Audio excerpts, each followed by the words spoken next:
Alright, so I'm going to pick up from where I left off with the Archon quest, Beyond the Smoke in Mirrors. And right now, we're supposed to be catching up with Lali in order to talk to her about stuff. Well, great view, right? I love coming here by myself. Wow, it's beautiful! Thank you for bringing us here. You're making me want to cry. Oh no, what do we do? Please don't cry! I was an expression, okay? A figure of speech. I'm just...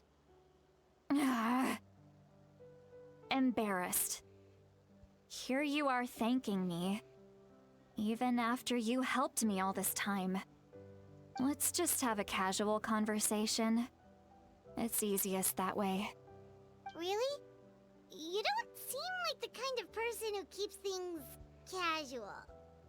Well, I guess I used to be more of a stickler for the rules. And you're right, I don't usually open up to the people of my tribe like this. I'm just an eccentric old hag to them.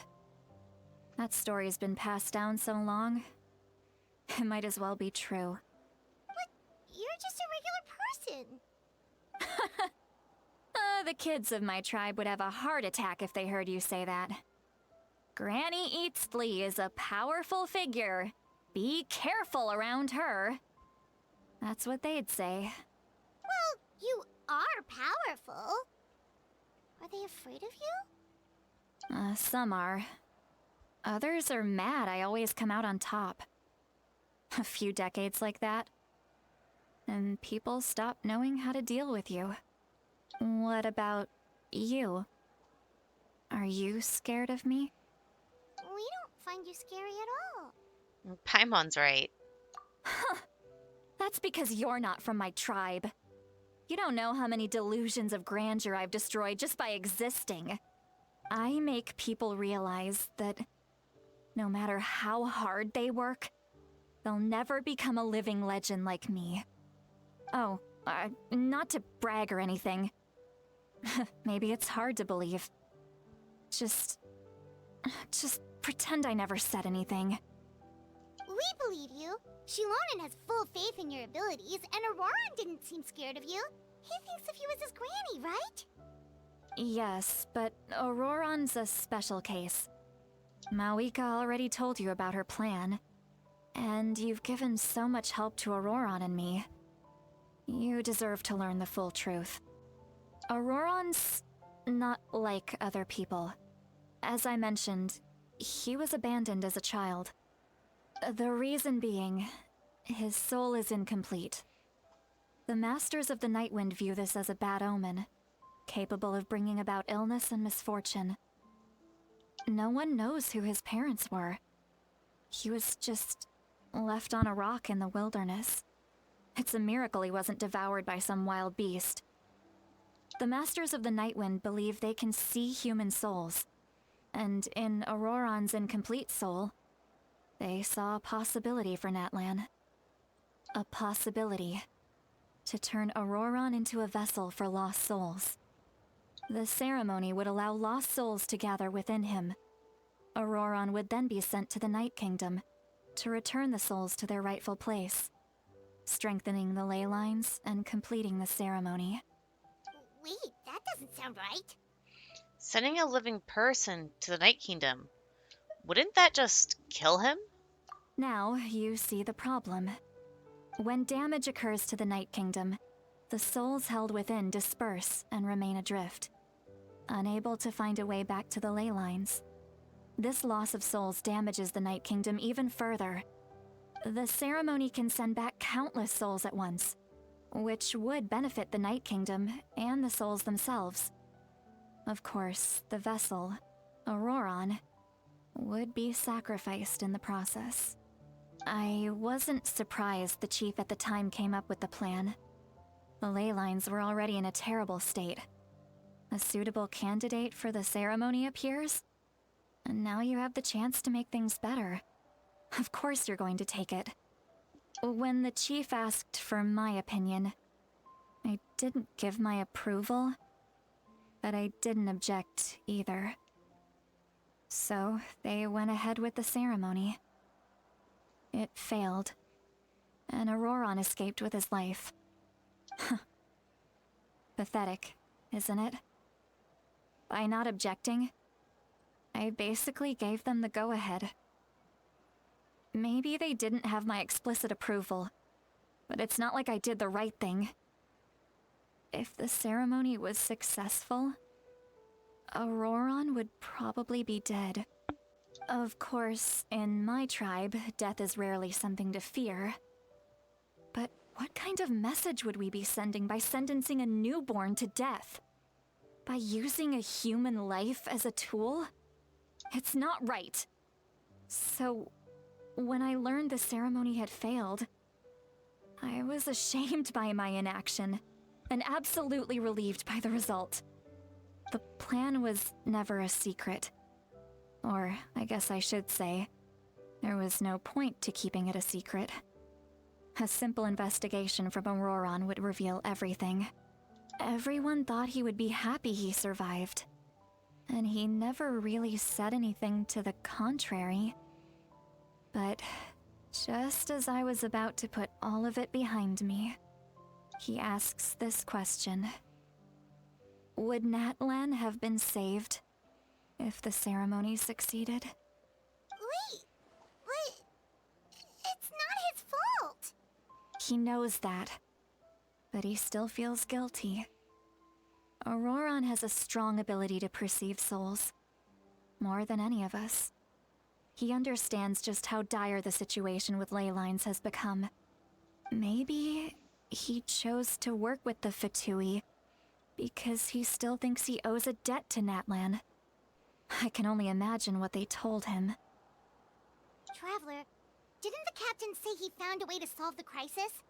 Maybe that's what brought Auroron into this. Anyway, we can't just let things go on like this. We have to convince him to come back. Yeah, that should be our next step. You don't look so good, Seatlolly. Maybe you should head back and get some sleep.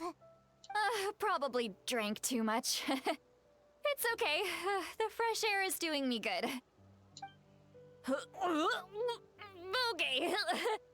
Forget that. I need to go home. I hit it a little too hard. Don't worry, you don't have to do any of this alone. You've helped me so much already. How do I even begin to thank you? Hey, we're friends, aren't we? Besides, you already said you owe us a favor, so you don't need to worry about us. Good point. Well, I'll go home and get some sleep. We can figure out our next move in the morning.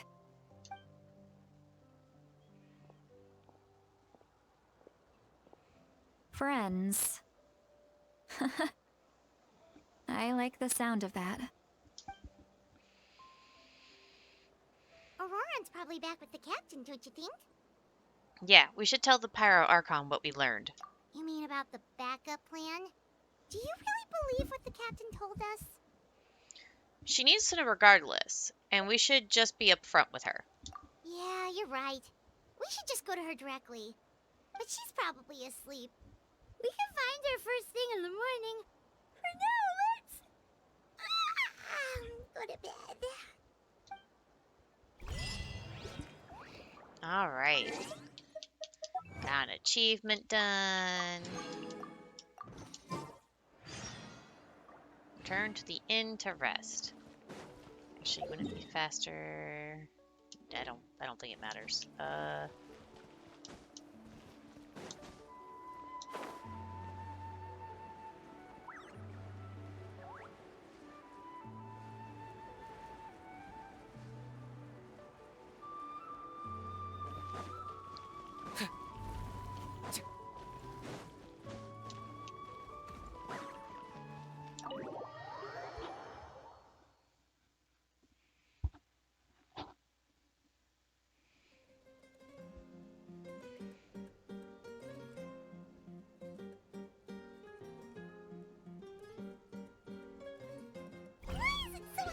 Outside. Paimon still half asleep. Well, guess we should see what's going on.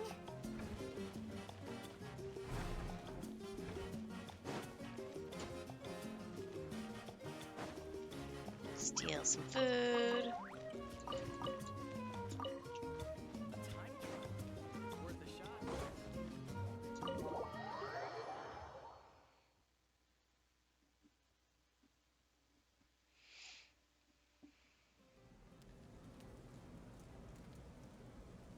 Ah, you're already here. I was just about to come get you. Wow, you're up early. That's impressive, especially after all the drinking last night.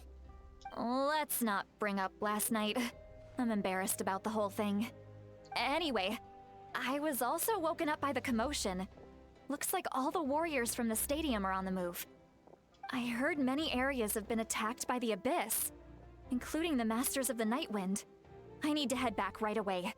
The Abyss attacked again? Are you sure you can handle it on your own? Do you need our help? I'll be fine. We also have the support of the warriors stationed at the various outposts.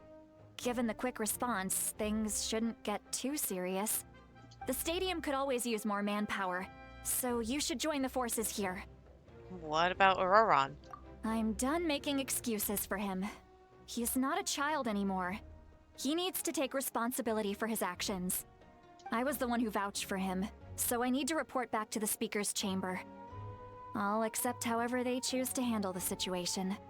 But I should be able to convince them to let me go back to my tribe first to deal with the attack. As for the ancient name, once we handle this crisis, I'll talk to Shilonen right away. Don't worry, I never forget a promise to a friend. Be careful. I'll keep an eye out for Auroron as well. Thank you. Alright, I need to start heading back. She left in a hurry. The situation must be really serious. Oh, looks like a lot of people are heading to the stadium. Let's see what's going on.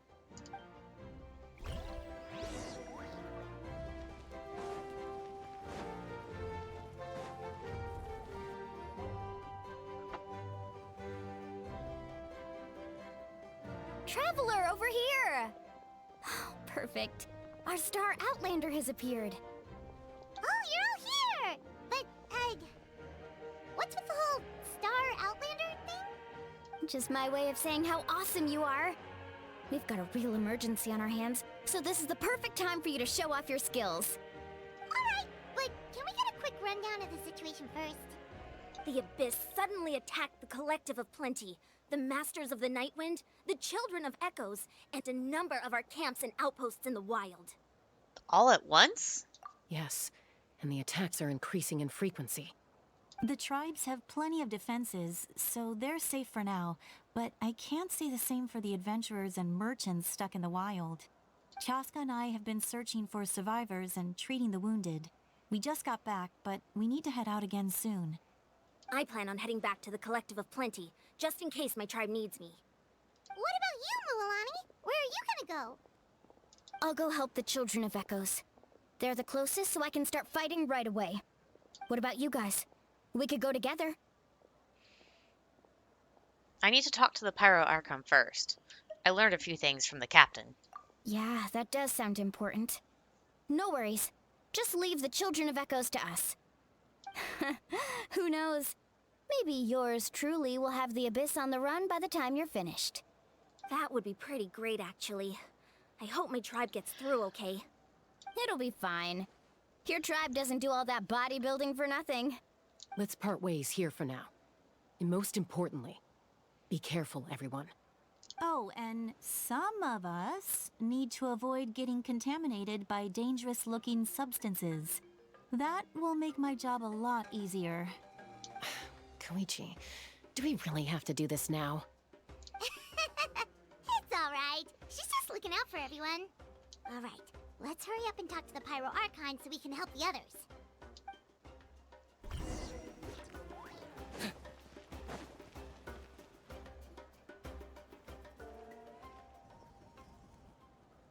Oh, it's you two.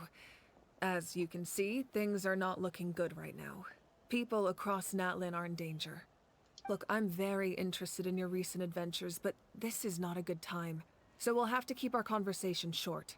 That's alright, we're also in a hurry. We're gonna go help the Children of Echoes after this. We met the captain. What? explanations. So he thinks my plan is too risky. He thinks I'm being stubborn. Well, is it true? Can the Gnosis do what he said? I shouldn't underestimate the Fatui's ability to gather intelligence. The Gnosis does have that function, but there's more to the story. I will answer you honestly, but you must help me keep this a secret. I can use the power of the Gnosis to save Natlan, but it comes at a heavy price. The Gnosis would drain all the souls and memories from the Night Kingdom and weave them into a giant net, which would surround the ley lines and protect them against abyssal corrosion. Wait, you can use souls to weave a net? But does that mean... Yes. It means sacrificing those souls in the process. Souls are just another form of life. The cruelty of this method is self-evident.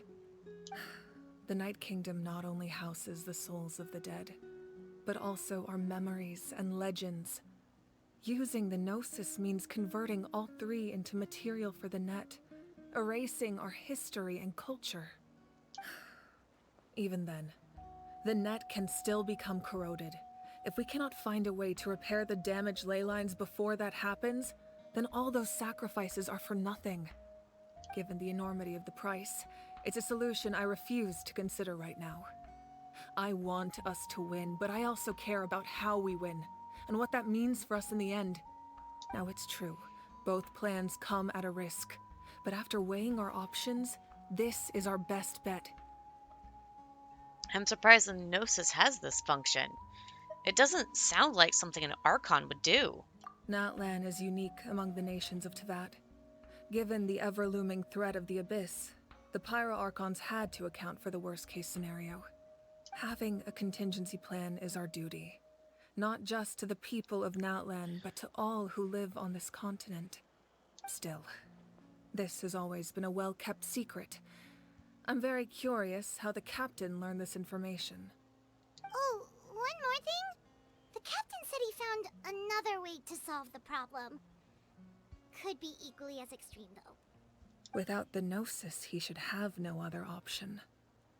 But I see no reason for him to lie. Seems like our only path forward is to track him down, so he can answer that question for us. The Pyro-Archon just shared an important secret with us, and she seems sincere. Figuring out the captain's supposed new way of saving Natlan is the key. Judging by your expression, you must have doubted me, even if just for a second. Maybe a little. Not even a little! We would never... Wait, what are you talking about, Traveler? Just as expected. I appreciate your sincerity. Maybe it was out of caution, anxiety, or simple curiosity, but know this. No matter what, our goal remains the same. We both want to save the people of this land. So now that you have your answer, do you still doubt me? Not at all. You scared Paimon. You've really got a lot of guts, Traveler. That's a good thing. Oh, and feel free to call me Mawika. It's what all my friends call me, and I like it that way. As for the captain, the intelligence officers we assigned to the Fatui should be back soon. We'll get our answer then. That's great! Sounds like we just have to wait a little longer. Are the current attacks the beginning of the real disaster? Not just yet. Even though the Abyss is attacking several locations at once, I'm confident the warriors stationed in those areas can handle it. Don't worry. I just need to finish coordinating our available manpower, then I'll take a small team to handle the difficult locations. Wait, you're going to fight in person? Didn't you give up your power? That's true. I'm far less powerful than a god in my current state. But don't forget, I was an experienced and powerful warrior before I ever became the Pyro-Archon. No matter how you look at it, my duty is on the front lines. I'm sure you're an inspiration to all your warriors. I just think there's strength in numbers. If the people feel emboldened, that's just a bonus. Anyway, even if we respond to these threats in time, it's not a permanent solution in the long run. I've considered moving my people to other nations, but given their close connection to the Night Kingdom, a forced evacuation would have devastating consequences. I've told the chiefs of each tribe to strengthen their defenses and advise people against leaving their settlements. Now, I just need to find the right time to disclose the true nature of the crisis to the people of Natlan. Paimon's a little worried about how people will react. I think a lot of people will join the fight. Yes, but that won't be the only response. In any case, that's for me to worry about. I'll let you know when we have more information on the captain. Alright, we should head out. Maybe we can join up with Milani. She can't be too far ahead. Yeah, let's go. Stay safe, Muika. No need to worry about me. Alrighty. So this one's going to be a little bit on the short side because I'm actually kind of tight on time today. So that's going to be it for now, and I'll see you guys later.